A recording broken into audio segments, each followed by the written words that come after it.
Okay, so I wanted to get everybody's reaction. Like, what's the first thing you thought when you found out who officially won the election?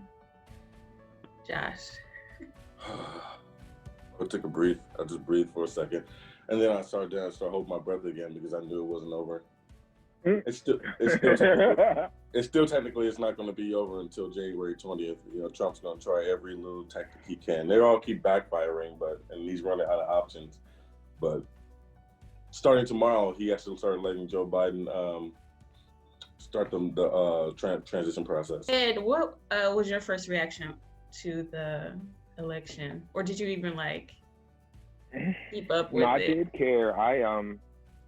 This is really what kind of got me into it and got me starting to think more about, politics and all that good stuff.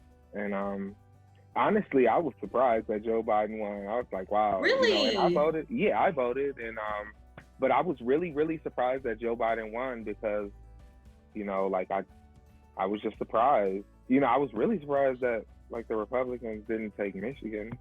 The Republicans didn't take Michigan. I was really, really surprised they didn't because I know some hardcore racists here.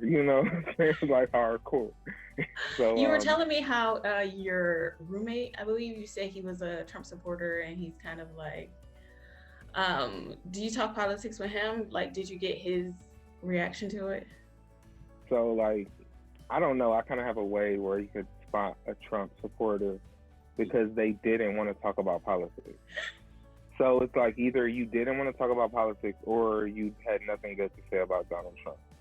And that's how I could spot a Trump supporter. And, I had my hang-ups as far as both candidates, and I felt like both candidates, didn't really, lean towards the things that were important to me.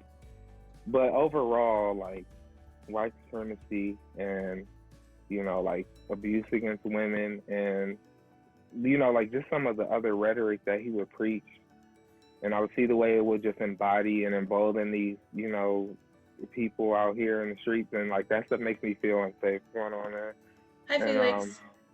Yeah, hey, so, buddy. But I was surprised still because I still feel, it's the majority, white country. We know where we are. You know what I'm saying? I heard that Joe Biden, he's got the most votes out of any president in the past. Yeah, they said it was a record. They said both of them set records for votes. So did Donald Trump.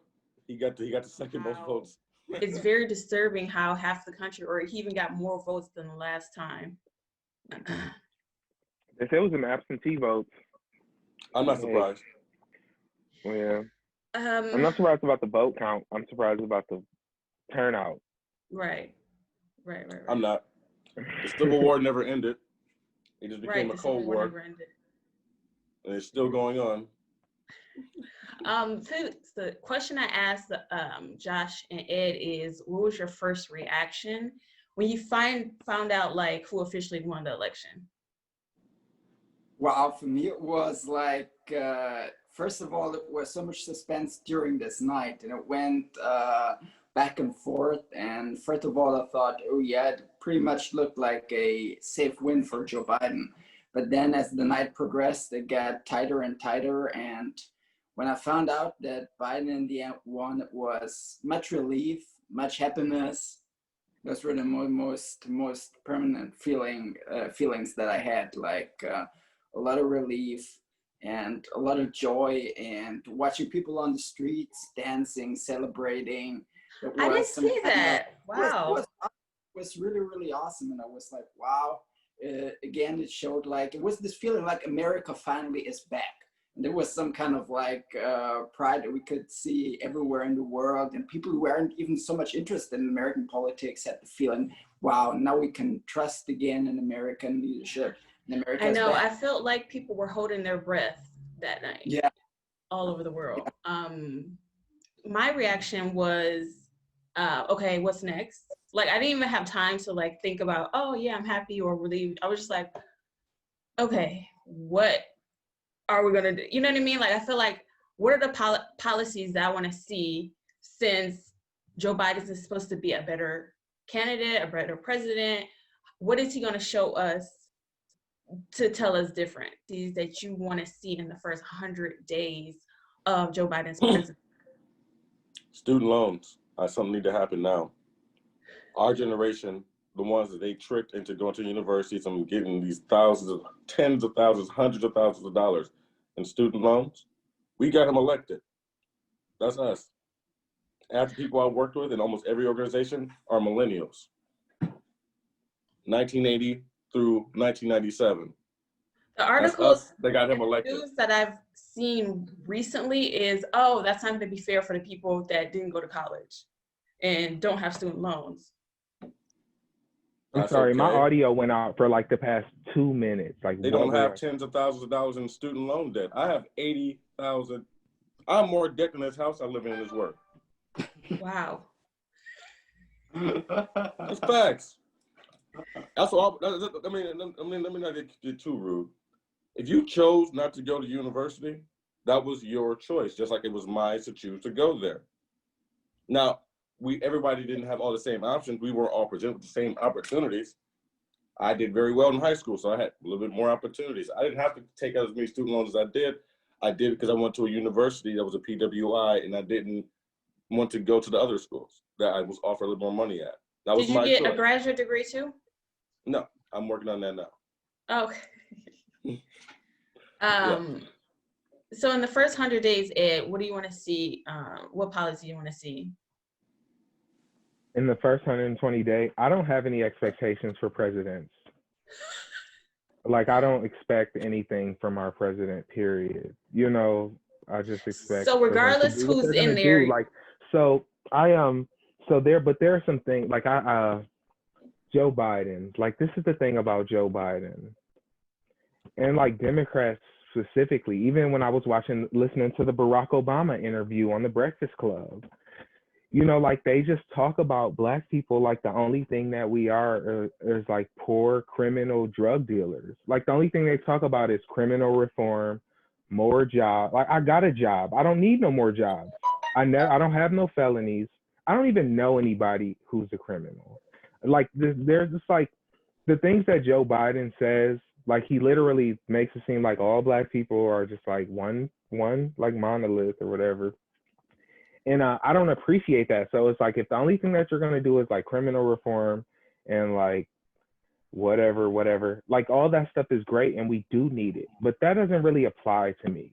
You know what I'm saying? And like not directly. Indirectly, of course it does, because it could be my cousin, brother, sister, whoever, like anybody who looks like me being affected by, you know, policies in this country. But like I don't really expect for the president or any president, whether it's Joe Biden or Donald Trump or Barack Obama or whoever, whatever, I don't expect them to do anything. So I have, another question for you. So if you were the president in the first 120 days that you would have to do something that would improve your life, what would it be? I think the first thing I would do is like work on what the hell is going on with these cops. Just like shooting people in the street, like they don't have nothing better to do. Okay. Because you know it's really, really difficult to file a police report and get a stolen vehicle back, but if some shots ring out, you know what I'm saying, cops start jumping out of trees and like climbing out of sewers and stuff, and it's just insane, you know. So okay, that's the first thing I would work on. Like that is a thing, and like criminal justice and police reform and all that stuff. I know it all goes together, and that's why I'm not trying to like write it all off or say it's not important. It's extremely important. I'm just saying, like from like a selfish personal standpoint, like I'm not about to break in your house, so I don't care about the time that I'm gonna get. Like I don't care about the time that I'm gonna get if I sell weed on the street, because I don't sell weed on the street. You right. So, you know, but that's what I would work on. Like why, like that's like the more and more I listen to stuff about the Breonna Taylor case, because there's like some new stuff coming out all the time, and like I just it's like as soon as I like pray about it and like let God give it to Jesus, like something new comes out and I'm just like, dang, I gotta pray again. You know what I'm saying? Like it's tough. So that was a good one. Police reform. And in the first 120 days, Felix, what would you like to see America do? Well, I think a lot of will depend on the Senate election, the runoff in Georgia in January, which is going to be crucial because this is going to determine whether Democrats going to have a chance to do a lot of things or whether we're going to have like a government basically in lockdown where Biden then will first of all have to find a way to negotiate with some moderate Republicans like Mitt Romney. But I think most important going to be what they already announced, joining WHO again, rejoining the Paris climate agreement. Oh yeah, building on this. I mean, it already from the first cabinet picks that the Biden campaign announced, or the transition committee announced, we can already see that this won't be some kind of groundbreaking new development or no big break from the Obama administration, because actually yes, because they're using the same this people. Is how Biden, what you see is what you get. He's an old school guy. He's a veteran politician. And I saw one of the headlines, and I think it was a German newspaper that wrote, now the time for teenagers is over in American politics. Now it's time for the adults to be back in the game. We're seeing Biden already choosing people who are experienced politicians. So he's going to do a lot of things in the first 100 days, even the first year, managing the crises, gaining back the trust of NATO partners, entering those agreements again. And then hopefully, criminal justice is something that I think we all have to consider a top priority issue. Student loans in general, debt. I mean, a lot of people, what I heard in the States, suffer financially way more from this coronavirus crisis than over here in Europe. Oh, right.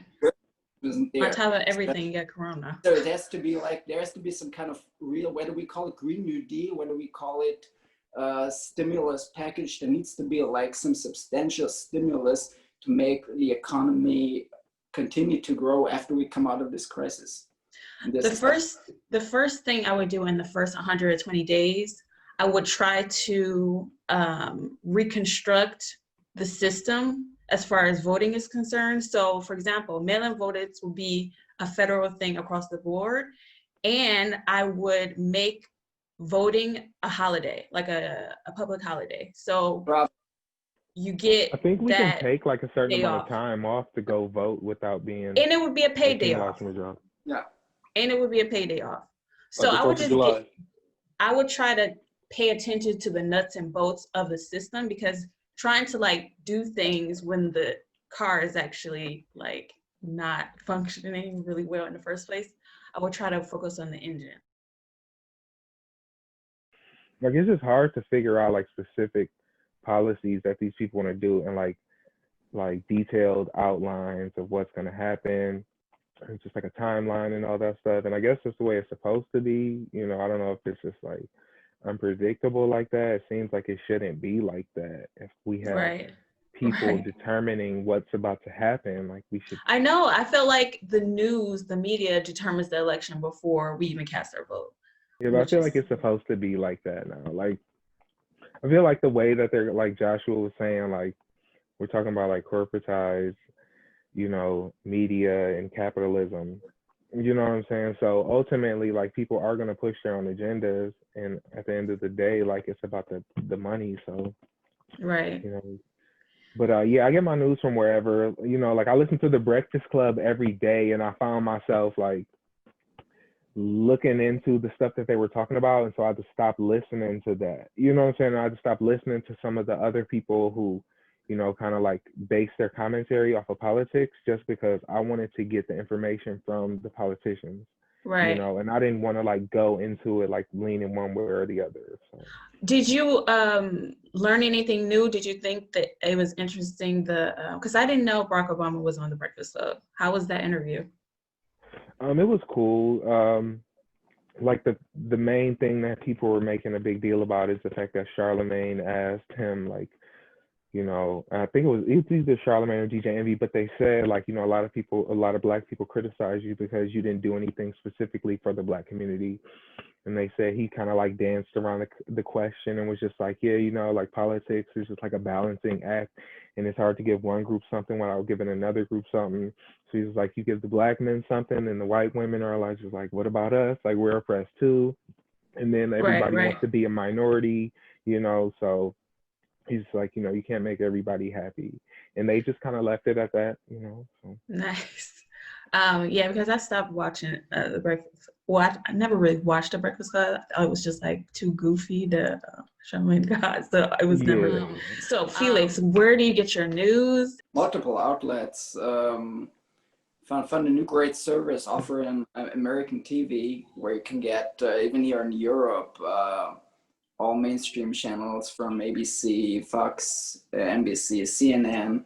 But it's like also some independent sites. Like to look at the website of The Atlantic. Like to listen. Oh yeah, to The Atlantic. like something like the New Yorker or New York Times. But also the Breakfast Club often has very, very interesting points that are something fresh compared to mainstream media. I just think it has to be like a balance between traditional media outlets that still are very important, because it's just if everyone just looks at sites that fit to him or herself personal interest, then it's very difficult to build some kind of national consensus, Black American consensus, Democratic consensus, because it still needs some kind of mainstream media outlets, even though it needs critical analysis to know that they come with an agenda, which often do. I mean, everybody has a bias. It's like a lot of news says, oh, unbiased news.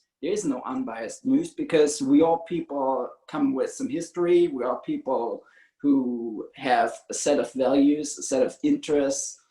And for me, what I just saw during the election cycle is, and I hope it will change now after Trump finally is out of office then in January, that CNN should focus more on news and not become like a campaign outlet of the Democratic Party. Because so many times when you're watching Cuomo, when you're watching Don Lemon, you agree with most of the things they say. But sometimes you're like, whoa, I mean, it's like, if you have your pundit segment, like those first 10 minutes, and they keep bashing Trump. Oh, yeah. Fine. They got points. I get tired of hearing that. Then you move from Cuomo into Lemon, and it continues like that. I can understand that some people who are like a bit like right-leaning people, moderate Republicans, that they would feel turned off by it. So for me, it's interesting to always also listen into folks like Huckabee, who I disagree politically with, but who sometimes, just from his point that he has a Christian background, has some interesting views. And it's just important to also learn about what the other side thinks. Right. So in order to get like more of a holistic view of what's going on in the world. I honestly, I don't know, I guess it's just me, but I don't watch mainstream media anymore, like MSNBC, CNN, all the ones that you mentioned. I've actually like turned them off and like blocked them out, because you can actually predict what they're saying before you even look at it. Like, you know what this channel is going to say, you know what this channel is going to say, you know what this channel is going to say. And that's why I've tried to focus on like smaller outlets. And it's mostly on YouTube, shamefully. But I don't know if you heard of the Young Turks on yes. YouTube. Big fan. I think they're pretty honest, or they give the impression of being more honest than the other ones. They're not unbiased, but they don't pretend to be. And the Rational National, I don't know if you heard of this guy. And what are the news that I listen to? What about PBS NewsHour? Did anybody mess with them? I would say they're the last real journalistic integrity organization in America that has any kind of swear. PBS? No, I haven't. No, not just PBS NewsHour. They're a specific news organization. They're all over the world right now. They're pretty big. You should follow them on YouTube. Their news is as close as you can get to unbiased. Okay, I want to check that out. Okay, so my last question is, with who do you want to see in the White House, in the cabinets, in the positions of power? Because I see a lot of news about tokenism and Joe Biden choosing certain people because it looks good, but their policies is pretty straightforward and similar to the rest of the bunch. So are you into politics enough to name some politicians you'd like to see in the cabinet, Josh? Yeah, I wanted to. Well, I don't know if it's going to happen. Probably not. But if it doesn't, it's going to be hell to pay. I want to see Bernie's labor secretary. The That should labor be the secretary. first. Yes, Bernie Sanders should be the Oh, labor okay. secretary. Okay. There should be no other person who's qualified, who knows more about that than him, who's actually stands up for the people. Someone said that would be one less progressive senator in Congress. So True. that's kind of like taking but I don't know. Somebody can be replaced. He can be replacing the Senate, I guess. What about you, Ed? Anybody you want to see, or you like saying, oh, he would be good in this position? I don't know. I'm not too well versed in politics to like have an opinion on that. So, but I've been hearing a whole bunch of commentary from people talking about like, oh yeah, like now's our chance to get a seat at the table. So I don't really know what that means. I think people like feel like since Joe Biden is there and Kamala Harris, being a black woman is in office, they're just like now's Right. the chance to diversify the. And I mean, I feel like it's a great time, but I mean, I feel like, it's only a matter of time. You know what I'm saying? It's just a matter Right. of time.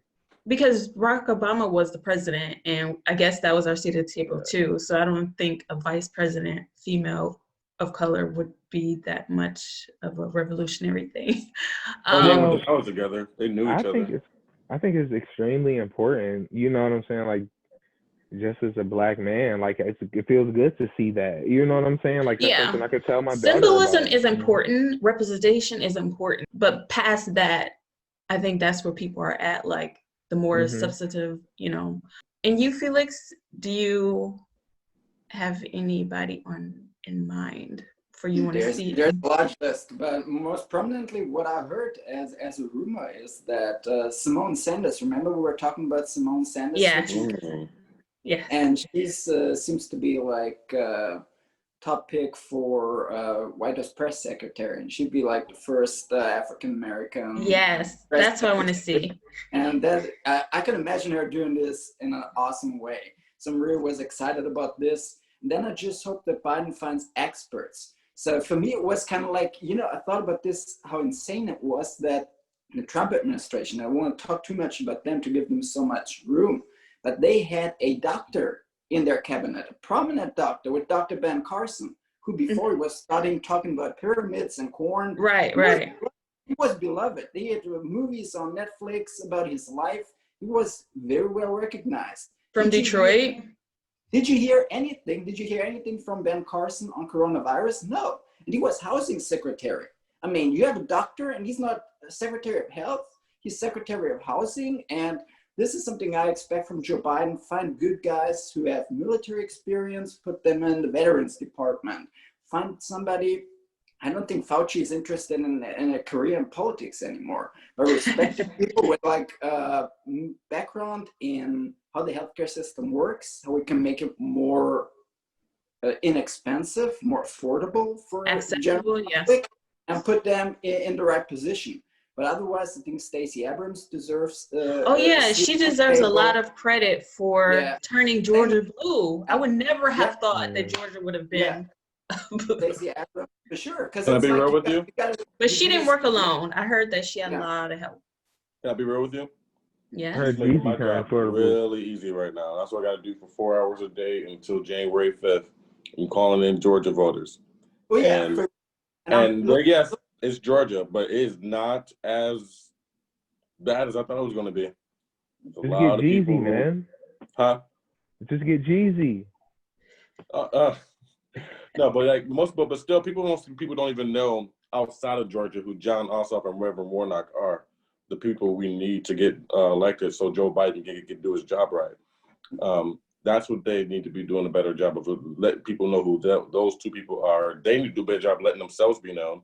And let's get something done. I don't expect much. I don't expect much, but as long as we get something done, at least one thing done before we can get AOC as our president. Yes, I was just about to say that.